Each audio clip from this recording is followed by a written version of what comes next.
85% of people prefer text over email and phone calls because they want to engage in a conversation. All text messaging is not equal. Customers respond to people, not bots. Be more like people and start having conversations that end in conversions. Use Scipio. You're listening to Steal This Idea, the only podcast that's a platinum member of Spirit Airlines. I guess just steal it. Steal this idea. Yes, steal this idea. Steal this idea. Stop what you're doing right now and steal this idea. Steal this idea. Steal it. All that matters is you're stealing ideas. I'm telling you right now, you need to steal this idea. Steal it. Just steal it. Can I steal it? Steal this idea. Yes, steal this idea. Welcome back, everyone, to Steal This Idea. Scott here. Andre, I'm here. sitting across the table with a J-Dog. Always a pleasure. We love a hot dog on this podcast. We love a hot dog on this podcast. Maybe we can get J-Dog as a sponsor one day. Probably not, though. If you are just tuning in for the first time, Steal This Idea. The quick and dirty is that me and Andre, we have genius ideas. We're basically a think tank, and we've been approached several times to start up a think tank for multi-billion-dollar corporations. We've chosen instead to give these ideas to the people and to let you guys run with them. So you're completely free to steal any of these ideas. We kind of flesh them out, go through lots of fun little things, ideas that have been marketed towards us, breaking down good and bad ideas, stuff like that. So that's the podcast. And let's just get right into it, Andre.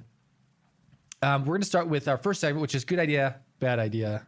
Andre, kick us off with something you've been pitched to. So many things lately. The thing I want to talk about the most is, and I sent this to you, Scott, is the first AI diary app, which... This is Reflectly? This is Reflectly, Reflectly.app. Interesting concept. I think that ultimately, though, I land in a place of your diary is supposed to be like the most personal thing that you own. And what possibly could machine learning, artificial intelligence offer? It's marketed as the world's first intelligent journal, to which I say, did I ever need my journal to be intelligent? It's kind of a one-way talk track. Is there something specific that's like, is there some hook that they have? I can't really, when I look at this, I see, buzzwords. I guess it can like track your location and track the weather outside. It looks like you maybe feed it a couple data points, like how you're feeling each day in a numeric scale, and then maybe it draws out some sort of score. Mercury is in retrograde kind of thing going on.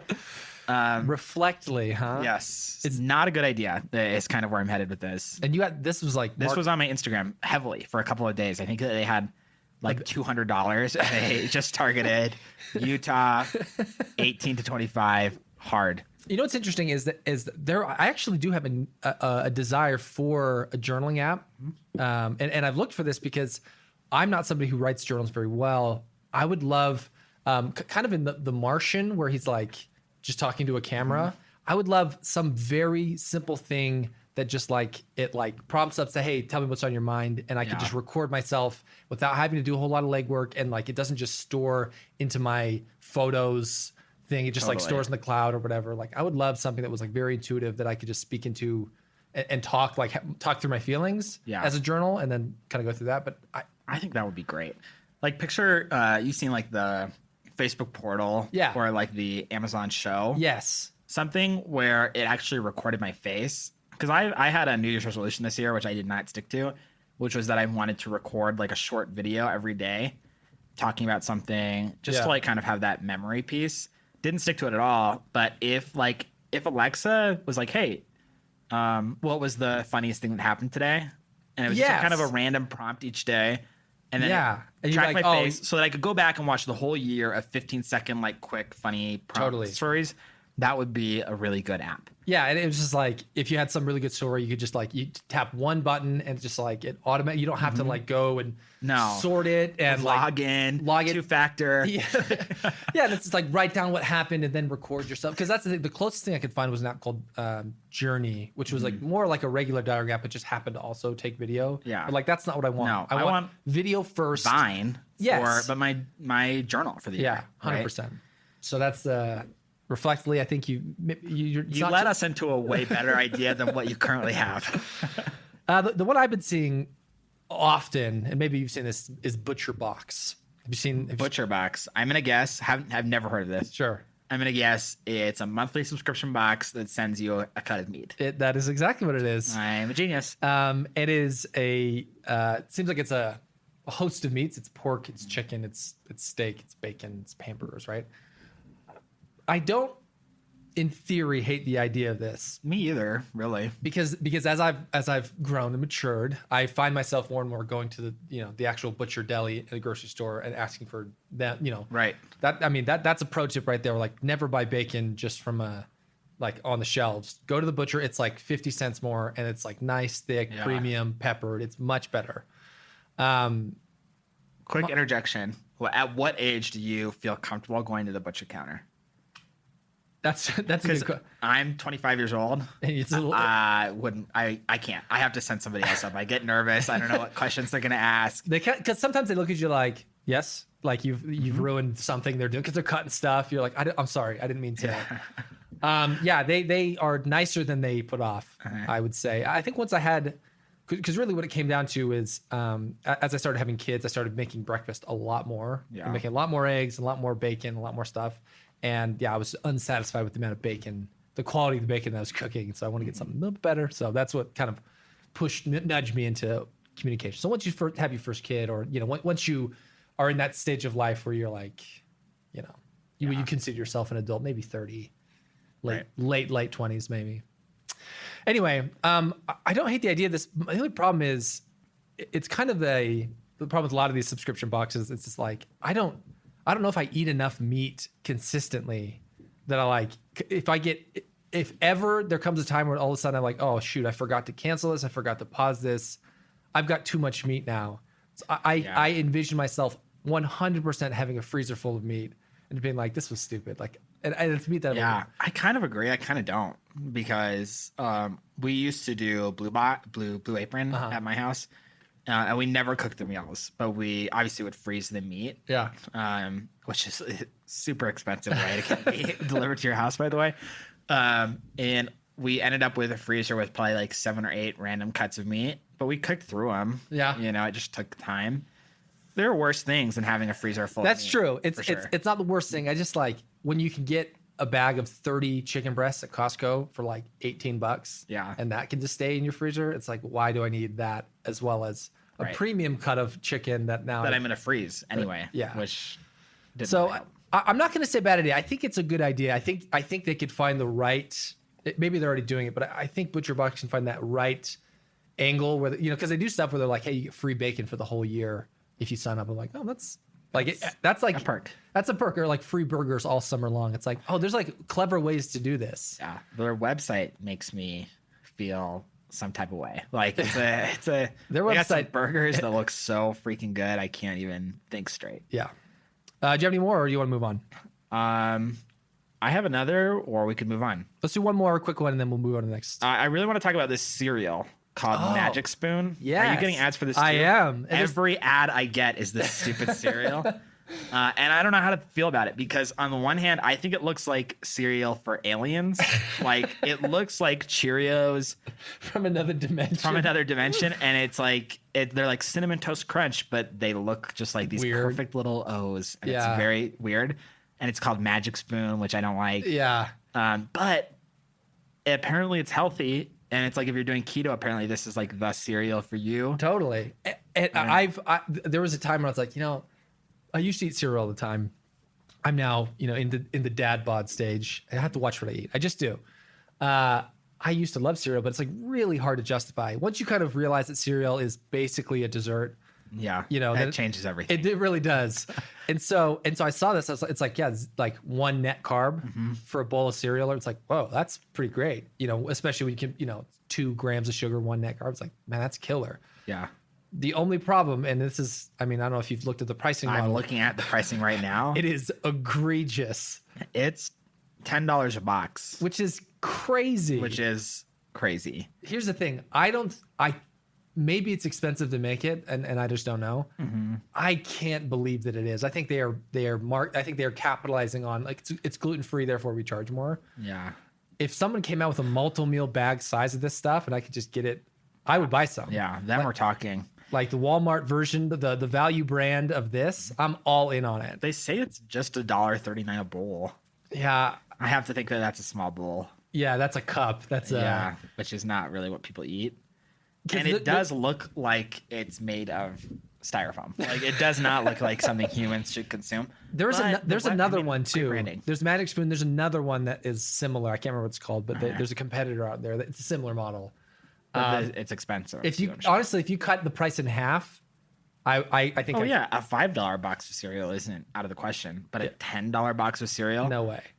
That's a full meal. That's not rational. Yeah. The reason you buy cereal, like in college or whatever, is like, oh, I can get a $3 thing of honeycomb that'll last me for 6 weeks. Right. Well, and I almost look at it as a product where they're marketing it as healthy cereal. I think it's probably closer to more of a weight loss kind of cereal because there's nothing in it. Like it's not that necessarily that it's Good. full of much. It's just not full of sugar. I often talk to my wife because she's a lot more healthy than I am, and I say, I wish there was more of a scale of like healthy for you, neutral for you, and then bad for you. Because I think there's Exactly. lots of things like this where like, yeah, this is neutral for you, which is like, oh, it's not bad for you. That's a right direction, but it's not Right. healthy for you. It's not healthy to eat No, cereal. I had this exact conversation about J-Dogs the other day.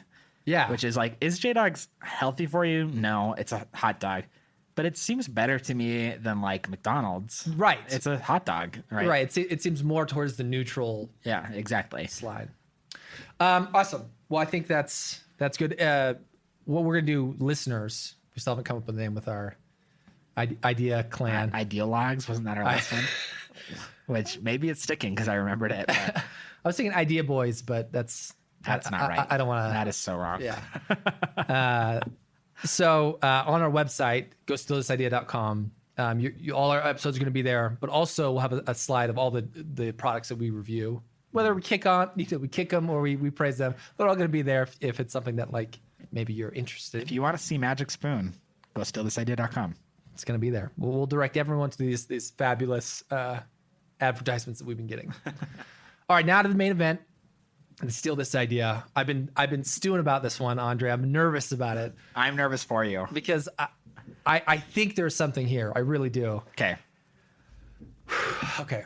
And there's some of this is like I know that you can't fully relate yet because you're not living in a suburban area with kids. So, Yet. Okay. Here's the scenario. You've got some kids, and you've got kids that are hanging out. You go to the neighborhood, you see these kids, they're all going to each other's houses all the time. That was you one Yes, day. it was. Back in the day. You were Definitely. just, knocking on doors. Knocking on doors. Hey, I'm coming. It's so-and-so there. It's Jimmy there. I want to go play with them. Right? There's a couple of problems, especially here in Utah where there's lots of kids. Problem number one, let's say I got an infant in the house, sleeping. Don't knock on my door. Little Andre, not slamming on the door, slamming the doorbell. That's a problem. Right. All right. So, and here's the other problem is maybe there are windows of the day where it's like, I don't want my kid hanging out with anyone right now. It's family time or it's homework, whatever it is. So this is the idea. And this is phase one. I got it. The product's called Marq-E, Uh-huh. E being capitalized. I knew it. The second this story started, I knew that this is where it was headed. Okay. So Marq-E is about the size of a Kindle Fire Uh-huh. and it's closer to a boogie board. Goes That's right enough. in the middle of your door. Yeah. Now I'm leading you into this is the kid scenario here, but there's more applications than just kids. So this serves as basically a electronic doormat of sorts, where you could send a very clear signal to anybody coming to your door what you want them to see, right? Yeah. So for kids, it's obvious. I mean, you could have a very red, yellow, green type of scenario. If it's green, come on in. If it's yellow, knock. If it's red, don't knock, right? Very easy to teach that to kids. They could see that. It makes sense. On top of that, you could send messages. And I think all it's Bluetooth enabled. It's all by your phone. It's all one touch. So I open up the app on my phone. I have 10 preloaded messages that say, come on in. Yeah. That say, not here right now, whatever it is. And they last for a duration that you set, lasts for an hour. And then after that, it just kind of reverts back to we're the Knutsons or we're the whatever. Yeah. Right. Right. So there's this kid factor, but also just general people, right? Like if I'm out back, we're having a barbecue, come on in. I don't want to like write this on a piece of paper. I can just push a button, take your shoes off, please. Yeah. Right. Like there's lots of applications where you're saying, if you're Amazon, right, put the package behind Put the package behind the under planter. Yeah. You know, or whatever, right? So you know, or you have a 5-minute thing. Is this is the door code? You know, someone's there, right? The price point here is I'm thinking $49, just under $50. Yeah. It's less expensive than a Ring doorbell, which yes, you have the 2-way and it's great. That has its own utility, but this could, I think, go in tandem with that or replace that. You know, be kind of a cheaper cost in there. And again, the technology, the screen wouldn't have to be amazing. You could get the cheapest. It just has to display a message. Yeah, I mean, a step it's not up for watching Netflix. Yeah, it's a step up from a boogie board and a step down. You know, maybe like a photo. Those the e-photos. Right. Marq-E, what do you think? I'm obsessed. And so Scott, earlier in the week, he's like, I have a big idea, but I think it's going to be the first one that's kind of a dud. I actually think this is the best one yet. And here's the evidence, though, is this isn't just like me talking.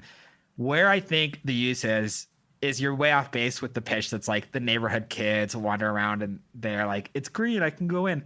That's like the dumbest use. But what is so much more powerful is like the ability. I had this thought last night. I ordered Crumble cookies to my house. Crumble, which should be a sponsor of this podcast because I've now mentioned them twice. 100%. I was thinking to myself how awesome it would be. I didn't want to text the driver and be like, you can just leave them on the doorstep. Just felt weird to do that. But I was thinking like, I don't want to get out of bed right now, but I do still want those cookies. I wish that I could just have a note be on the door right now that says leave on doorstep. It has a $5 bill that says, keep the change, you filthy animal, with the guy from Home Alone. It would be awesome. And I think, but then when it's not being used for a message, it says my house number, which is really hard to find on my house. And it's illuminated from the street for deliveries and people finding my house. The other use is if you've used Uber or maybe even Lyft in the last 6 months, there's a recent feature on Uber where you can hold up your phone and it's like a color and the driver is looking for the color to find you. Oh, interesting. And I'm thinking like you're having a party at your house. You're like, go to the house with the green light on, right? And it's like, okay, I know that I'm at the right place. Yes. Messages like, come on in, we're upstairs, or come to the backyard. It's a party. Yes. Come in. And then that's like for an hour, and then it just reverts right back to your address. Even just, you know, there's scenarios like say you're gone, but you know that somebody may like just putting hey, text me if you need to get a hold of Scott, text him. Here's my number. Yeah. Something like that, like super valuable. You know, sometimes like we'll be doing something and like my parents or like an in-law will come over, but we don't really know if it's an in-law, but like, the reason they're coming over is important. Like I'll stop what I'm doing. Yeah. But if they're just like in the neighborhood or like whatever, you know, so there's being able to like communicate a message to somebody at your front door makes sense. Baby asleep, don't ring doorbell. Yes. I think there's a use. I think that at the right price point, it's kind of like it's got to be under 50 in my mind. But it's just a cheap iPad, essentially. It's like the cheapest possible tablet. Because, I mean, Fire tablets sell for like $70. Yeah, if that. That sounds about right. So you have to imagine if a Fire tablet's that much, then there's a brand below even a Fire tablet. Totally. That you white label and you put like your software on. It connects to an app. Yeah, so you're just pushing messages and you're setting your default message. Yeah, and I really love the idea. Like, I open up the app and seriously, like, they're like big blocks that, like, in 2 seconds I tap it and I don't think about it. Now it's showing this. Yeah, like at some point I might customize. I want this to be for 2 hours and I want this to be for 5 minutes or whatever. Maybe I want to draw something or maybe put a funny meme or whatever. I mean, there's some fun flavor there. I just feel like Jimmy's birthday party. Yes. And the sign is fuchsia, and then on the invite you're like, this is our address, look for the sign, right? And it's like, can't miss it. Totally. Super easy. Not a bad idea. Pitfalls, I think. Battery is the tough one. Yeah, is it? I mean, so it's like these. We have. I'm doing the thing where I said I shouldn't use my hands, and then I immediately use my hands. So we have at the office, like basically iPads mounted to conference rooms to indicate availability. They're hardwired. I mean, I'm sure that a similar setup could be accomplished. Yeah, I'm not But 100%. that's harder. Yeah, I'm not 100% sure. I mean, it might be because I know they have some security cameras, some Anchor security cameras that basically last for like a week at a time, and then you basically have to charge them for like an hour or something. And so, like, if you could find the right, because that's the thing. Again, this is limited. Yeah. It's a Bluetooth. It's a screen. You don't need any storage, really. Yeah. You know, you don't need any advanced anything. You know, and I'm just thinking, like, in my entryway, I have an outlet, yeah, and like if I could suction cup or whatever the mechanism adhesive an iPad to the window, sure. then I could plug it in. Yeah, I can kinda come that through the might be window there, an yeah. option. I just feel like this product, which is pretty low value, like it's just Sure, it's don't- not life changing. It would be really easy to be like the first time it dies, you're like, oh well. If it falls over in a windstorm, it's like, I'll just get a new one. Yeah, of these. exactly. And you don't want that, I don't think. And I think it's a good not stocking stuffer, but it's like you could give this to grandma, you could give this to like anyone, Housewarming any gift. homeowner. Yeah. You know, it's like an easy like, oh, welcome to home. Like these things are great. You know, Totally. There's a feeling really good there's about a this. point there. I really, really don't hate that idea. My wife's gonna feel really good about this because this was like kind of her idea, Really. and I was like trying to flesh it out with her. I'm like, I'm worried Andre's gonna say it's not Yeah. practical enough, but No, I think it's I practical. swung you. I think that again, the box definitely isn't the neighborhood kid availability alert system. That's like the dumbest value prop for it. But that's an easy way to market it. Yeah, Is like it's towards as a use case. sure, I think the easiest way to market it is actually as like an electric address sign. sure. That really is.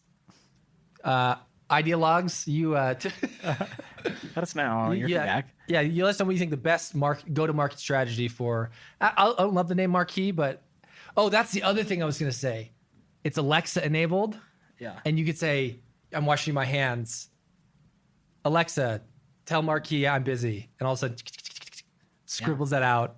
So someone knocks or whatever. I get it. I'll be there in 5 minutes, or I'm in the bathroom or whatever. Like I get it. Alexa enabled. That's money. There's a real product here. Somebody make it, please. Steal it. Steal it.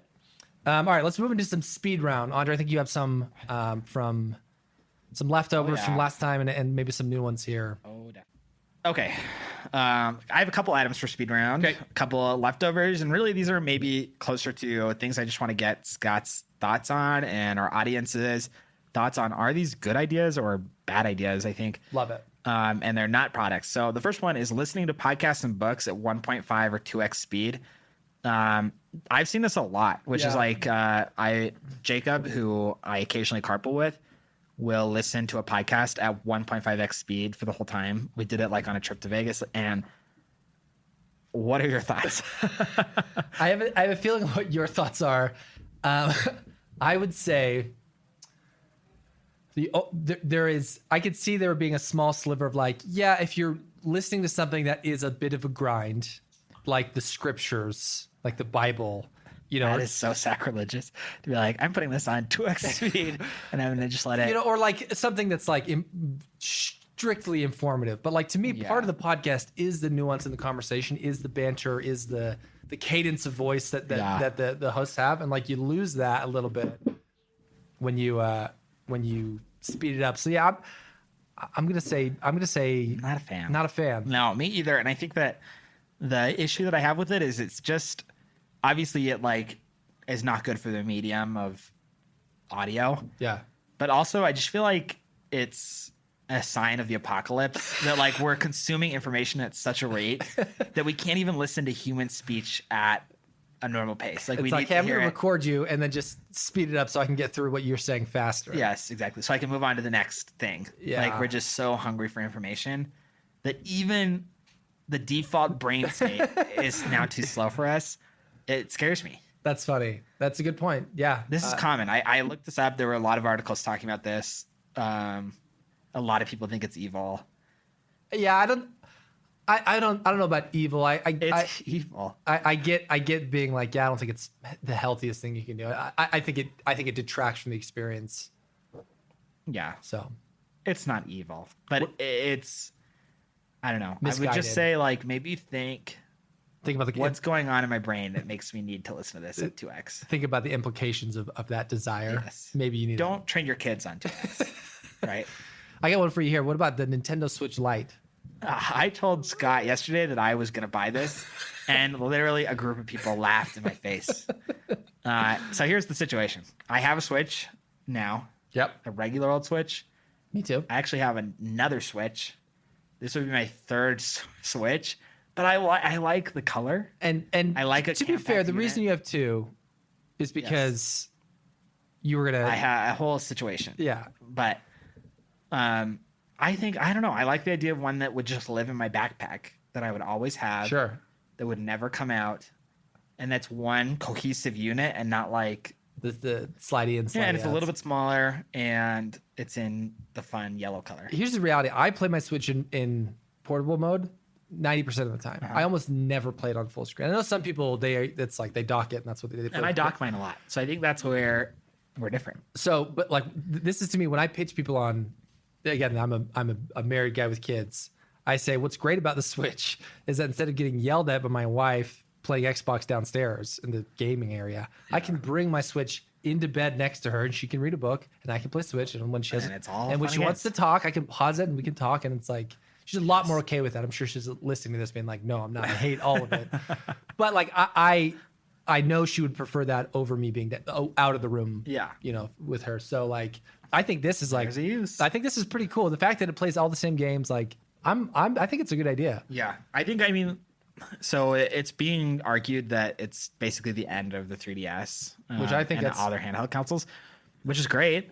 So if you're going to do that, then end it, right? And then make this console available, and then I'm going to buy it in place of my next 3DS, which I'll probably do for. I will say that the stigma when I see somebody with 3DS in the airport, I'm like, It's just nerd alert. It's like it's. But when I see some of the Switch, I'm like, and that's props to their marketing. Like they've made Yeah. it kind of cool and fun, and like it's not weird to have a Switch. And so like I think that's a smart strategic move on Nintendo. I'll buy one. I definitely will buy one. You got one more? Yeah, this is older news at this point, but I still want to talk about it, and maybe it's a greater commentary on streaming platforms. But big news, maybe 2 weeks ago, was the NBC taking The Office to their own streaming platform and off of Netflix, which caused like tears and crying and. People, I mean, because it's like their number one thing. it's NBC's number one thing, and it's also Netflix's number one thing, right? Crazy. It's a really tough situation, and I think that I don't really know how to feel about it. It's like NBC obviously wants to get a start in their own streaming platform, but what I'm curious about is when that happens, do you say, screw NBC, I'm never going to subscribe to NBC Online, or do you say, screw Netflix, there's nothing good on this platform anymore? Like, who wins in that situation? Yeah. So here's my problem. What Netflix has done, so they've been doing this a while now, and the value of Netflix to me is this like robust variety that they've been cultivating over like years, right? So it's like as every year that goes on, the stickiness to me of Netflix is that much better because now there's like kid shows and baby shows and there's Planet Earths and there's like all this stuff that like when I'm browsing through Netflix, I'm like, what am I in the mood for? I don't know. And Netflix helps me zero in on that. Whereas like NBC, they might have some great shows, but like there's a reason there's a reason I canceled cable, and it's well, and I think to me it's the reason why Netflix is a stronger platform than Hulu, which is that like Hulu is very much focused on like just TV shows. It like has other stuff, but it's like TV shows. Whereas Netflix is like we are like an entertainment to the point where they're doing Bandersnatch like interactive stuff, and they're like experimenting in a space here. So like, I have a hard time seeing anything other than a megalith like Disney Plus, who can come in and be like, "You're gonna our library is somehow bigger than yours." Yeah, like they're about the only company in the world who I think would actually provide a value add of like, okay, that's worth getting. But like, I don't think any other Comcast, NBC. Fox, any of these guys could come in and say like, well, but we have Family Guy and we have Friends. It's like, those are nice, but like, that's not why people get like The Office is not why people get Netflix. It's clearly popular on Netflix because it's something you can turn on, but that's the nature of the show is that like, it's a popcorn show that you can just turn on. Well, and like one of the best arguments that I've heard this far is, okay, I love The Office. I'm just going to buy the seasons on iTunes, like, right? And I'm just going to still have that content. But I'm not going to subscribe to NBC Universal just so I can have The Office on while I wash dishes. Yeah. I'm going to just buy The Office. Right. And I'm going to have it in higher quality and I'm going to own it and not have to pay anybody. And then I'll keep my Netflix subscription. Yeah. I think it's a dumb move. I think it's, All right, we're gonna do a new segment here, and then we're gonna move into mailbag, and we'll be done. So this is a deviant of Steal This Idea, or not a deviant, a variant. A variant. A variant, not deviant. This is a variant of Steal This Idea. I call it Steal This Joystick. Now, the premise of this is both Andre and I, we like to game. We're gamers. And if only we had at our disposal, a full suite of Activision or EA to just pick our brains and to create the next, huge MMO, the next huge, $1 million, $1 billion game. Fortunately, we have this podcast. So if anybody working at those companies are listening, you're about to get at least one, maybe two really good game windfall. ideas. This is big for you. Yeah. You should be excited. So I'll start us off here, Andre.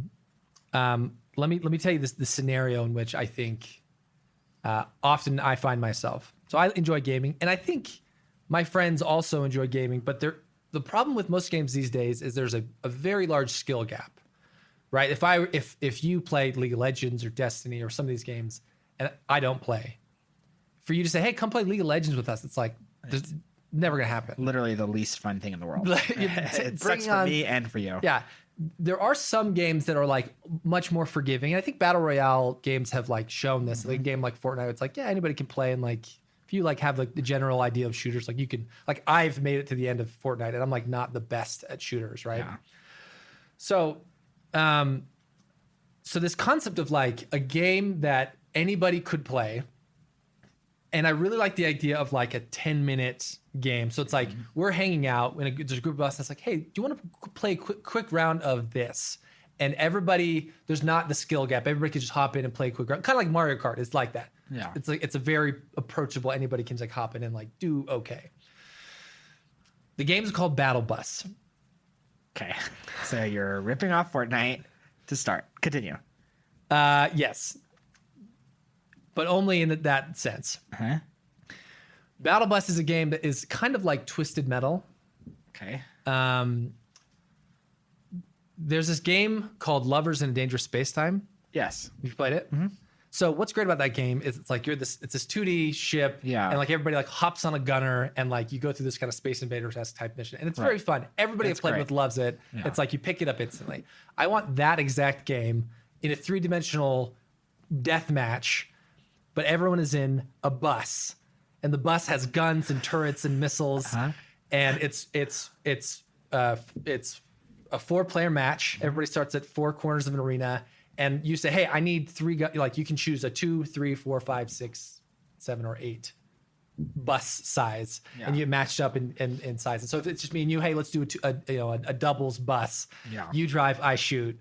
Or I'll be the driver and all of you guys are my gunners. Right. And then it's just like, as simple as like, you just have to shoot the other people. It's like very simple. Yeah, there's no mechanic. There's no... Somebody can play a support role. Somebody can play an engineering role, a destructive role, right? And it's like very short matches. I think a game like this, it's like got the same essence of Rocket League. Yeah. Quick and snappy and like high energy. Yeah. I think would kill it. Right. And in this world, it's a 2D environment or a 3D It's a 3D. Okay, So- yeah, I think I like it. And the idea of like you're unlocking, so it's buses, but then there's school buses and there's semi trucks and trains and like it's very over the top aesthetics, and you're unlocking all these different, I like it. I think it's a good idea. I think we really like that kind of like collaborative gaming element where it's like Lovers in a Dangerous Space-Time. Yeah. You're all in one unit. Yes. Which is really great. And then different roles is really great. And then a mechanic that's just shoot the other people is real easy. And maybe there's layers of complexity where it's like somebody could play a more strategic role that's necessary to get an advantage, or there's elements of the game of whatever. Well, I mean, and that's how it should be. There should be people that are good at the game, even though it's really entry level and anybody can come in and do well. You also want people that optimize for strategy, right? And they're like building buses, have strong team elements. And there's some element of like you choose where the guns are, you choose exactly kind of like the layout, and that's it's like you could just go with the generic something, but actually maybe if you put more in the rear and more in the top or more whatever, like, and that's fun. That's fun to do with friends, right? Yeah. It's to be like, oh, what if we tried this, and this, and the game's for 10 minutes. What if we try rockets instead of lasers, and what if we try these guns instead of these? Maybe that'll give us a better edge or whatever. And the driver, what if you What if you stay on the outside the whole time? Yeah. Or what if we go straight to the What middle if we every time? wait for these guys What to if we're clear each just other? avoiding people until the Yeah, very end? Like, there's there's a ton of different ways to play that kind of game. That's Yeah. awesome. Yeah, I think I would play. Battle Bus. I think I would play. I think couch co-op situation together. It would be fun. Perfect. Do you have one, or do you want to just go to mailbag? Let's go to my mailbag. Wrap this up. Okay, we got two entries in mailbag. The first one is from a lovely lady named Janice. Andre, what do you think about this idea? I'm ready. Janice writes in, she says, there should be a whiteboard that saves everything you write on it and then emails that to everyone you want. I think I like the idea. Did you ever have like a smart board? I've seen like It's a kind of, I don't know if surfboard, that does that, but it seems like a good idea. We often in the business context are like taking pictures of whiteboards. Totally. And then I don't think those pictures ever actually go anywhere though. I think it's just like kind of a safety. it's like, oh, just in wanted case. that. Yeah. I But if think it, that like- it would be great if you could like hit a button and then the whiteboard content just emailed. Of course, it's like the technology. Are we there? I don't know how it would work. To me, I've thought about this because I worked at a company called Lucid Chart, and like they do the online diagrams, and I was like, oh, if there's a way you could like because you're very keen to diagram something on a board. Yeah. How could you translate it? So I was thinking if you to me the thing that makes the most sense is some sort of like 4 ping sensors on you put on the corner of your whiteboard, then some sort of like ring that goes around your marker. Yeah. And like Which they kind of have that for paper. yeah. There's like a live scribe pen. Yeah. You're writing on paper, but it's knowing like how you're moving the pen Yeah. to then translate the actual result. So you have to the digital. this 4 axis, and then it Yeah. tracks the pen, and then like at the end of it, it's just like you get some notifications like, who do you want this to be emailed to, and you send That it. makes and then- sense. I like that because it would be great to be able to diagram Totally. with your hand, which is how the human mind wants to Yes. do it, but then have it digitally. Definitely some engineering work. I don't even know where to start there. You'd have, I mean, I'm sure lots of people thought of this, but I think it's a good idea. I think start with look up LiveScribe and then just make that, but for a whiteboard. Well, It's and- really similar concept. Because I know there's stuff out there. Yeah, there are these like surfboards or tango boards or whatever. That they're huge $1,000 Yeah. things. It's like, no, I think this is like a couple $100 that you just plug and play into your existing environment. I think that's a better way to do it. Totally. All right, what's the mailbag you got for us, Andre? I'm kind of skeptical on this one, but Scott maybe isn't so much. This was pitched to me by Abe, who says male nail salons, places like Sport Clips that offer manicures and pedicures. I just don't want a manicure or a pedicure, so I think that's why this doesn't connect with me. Sure. But people love Sports Clips, so I can kind of see how it's like, what if we took Sports Clips and offered it to different grooming scenarios? Totally. I kind of get it. Here's the thing. Manicures, I'm with you. That's weird. Sure. Pedicures, literally one of my favorite things in the world to get. Really? Love getting pedicures. And Why? because it's basically a foot massage is what Right. it is. It's like a 30-minute foot massage, and it's like you're laying down, you're relaxing. They massage your feet. Yeah, they like clip your toenails Yeah. and whatever. Like they're not putting nail polish on or whatever. Like, Yeah. but they're like putting all this wax on and this like they're You're massage. becoming clean. Yeah, and it's a very relaxing experience. But there's 2 problems. One, it's also a nail salon, so there's a little bit of a smell there. It's like kind of jarring. Yeah.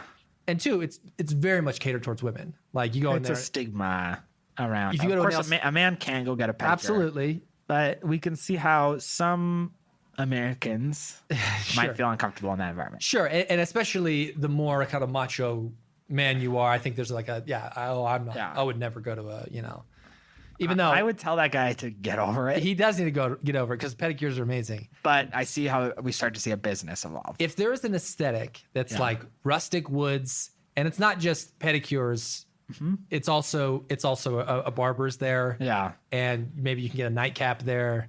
You know, like Now you're speaking my language. now it's like, hey, instead of doing this meeting on the golf course or in this business room, let's all circle the wagons at this At the manicure. at the I see it kind of being like a at the component- shop. That's what you call it. Yeah. You call it the shop. Well, Let's like, go to the shop. Like some like Jed's barbershop. It's like Yeah. kind of a trendy barbershop situation. Totally.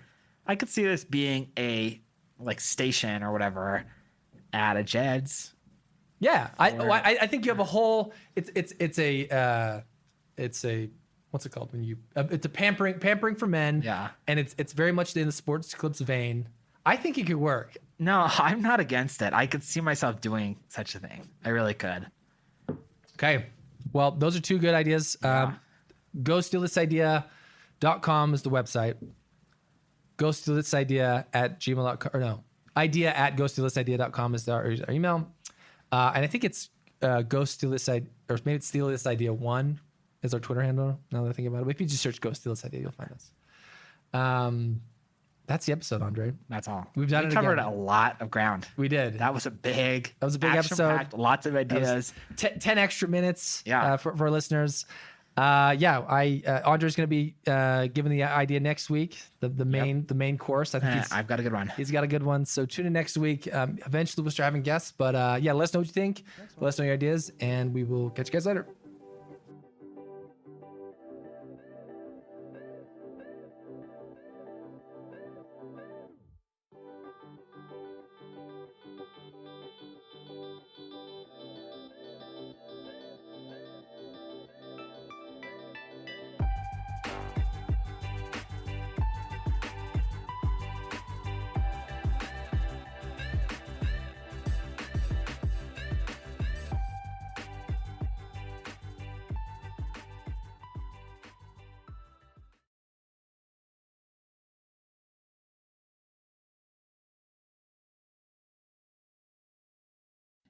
Use Scipio, the #1 engagement tool for sales teams that want more responses, appointments, and conversations.